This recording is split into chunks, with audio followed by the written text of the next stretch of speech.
Hello, great people. Welcome back to Global Happenings. Today, we are so excited to have you again.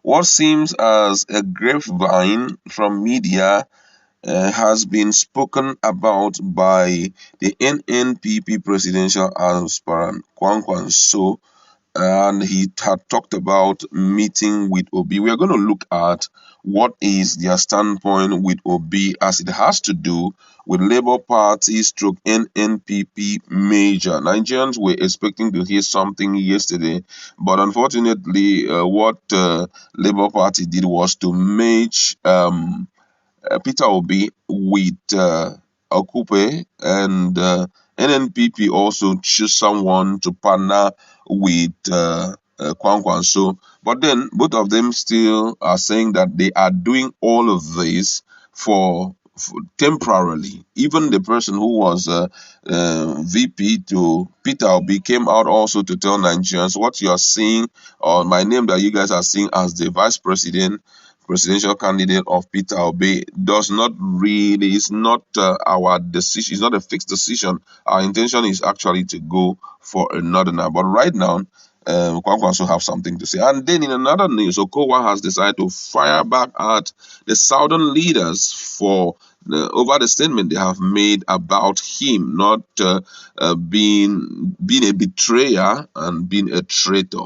We are going to see what he has to say. But before we give you full details of this, if you're not subscribed, please do well to hit on the red subscribe button and also the bell icon so that you get notification anytime we publish our videos.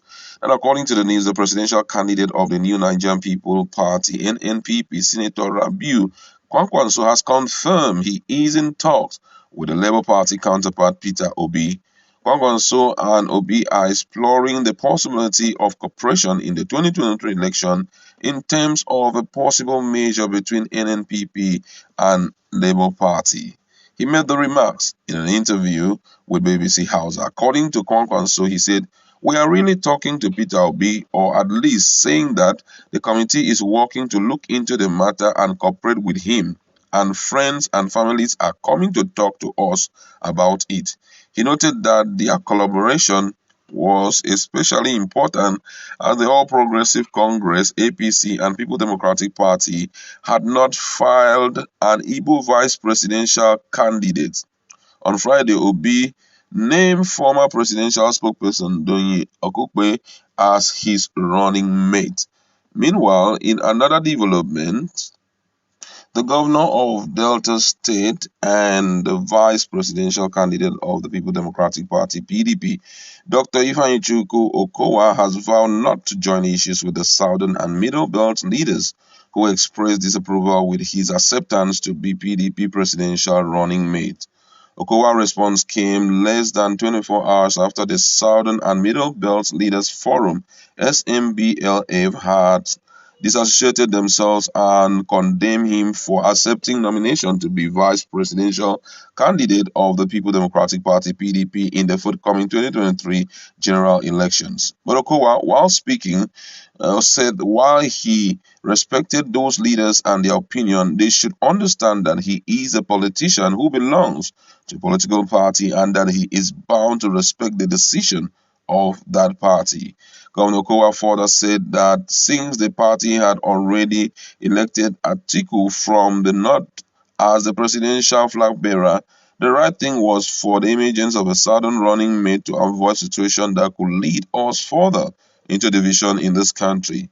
He said, "I want to respect our leaders. I believe that they have their opinions, and I also believe that they are well-meaning leaders, so I won't join issues with them. But the important thing is that I belong to a political party and I was part of the decision of the political party, and we did agree that the best pathway to rescue this nation was to throw the presidential race open in our party.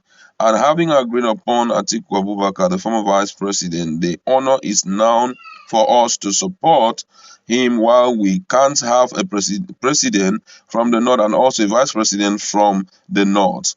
That will lead us further into division in the country, and we are talking about rebuilding this nation, and to a very great extent we have to take the right decision.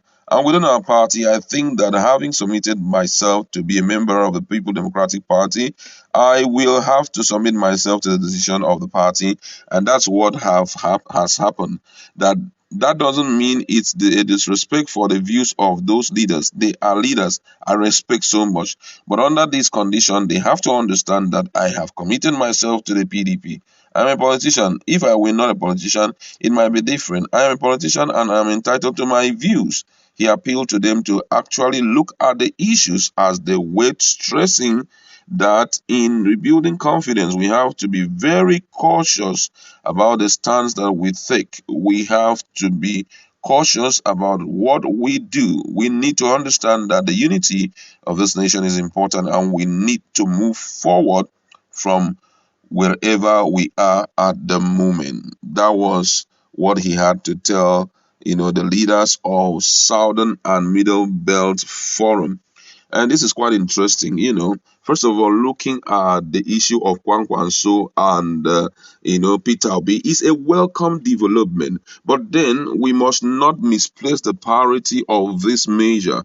The reason for this measure, Nigerians want to see Peter Obi being at the top and ably supported by Kwankwaso, Rabiu Kwankwaso, who has a lot of fame in the northern part of the country and who during his time has performed superbly, as a governor and all of that. But Nigerians will not, I have to say this very clear, Nigerians will not accept Rabiu Kwankwaso to be the president of the country. That is one thing that the position that Nigerians have taken. If you think that NNPP will come aboard and then Labour Party will go, into the vice position slot, that is never accepted.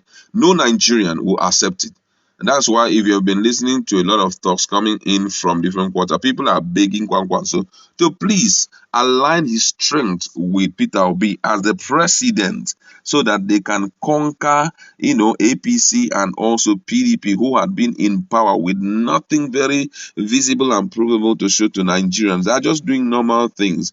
Imagine just paying salary and you're calling that an achievement. You find yourself repaying road, you're calling that an achievement. That's not an achievement. These are basic things that you have to do. If someone can't work for you and you say, for me to pay your salary, it is an achievement. How about the service he offered? If you call your own achievement, so service he offered was also an achievement. You asked for his services, he gave you his services, and you paid for it. There's no achievement there. You understand? So we are looking for people who will take Nigeria aboard, people who will change the economic narrative of this country, people who will remold a mindset that everything is not money in Nigeria, someone who will create bilateral relationship that will once again re-strengthen our economy, re-strengthen our monetary value, re-strengthen our naira, change the position of insecurity in the country, from where it is now, at least reduce it to the barest minimum. Nigerians are waiting to see such leaders, and we have already seen all of this quality in the person of Peter Obi. So Kwankwaso coming in there was to strengthen him. But if you say Kwankwaso should be the president and he's the vice president, if that happened, all this campaign and everything which is self-driven will never be there again. That's why I like to leave it. Go to our comment.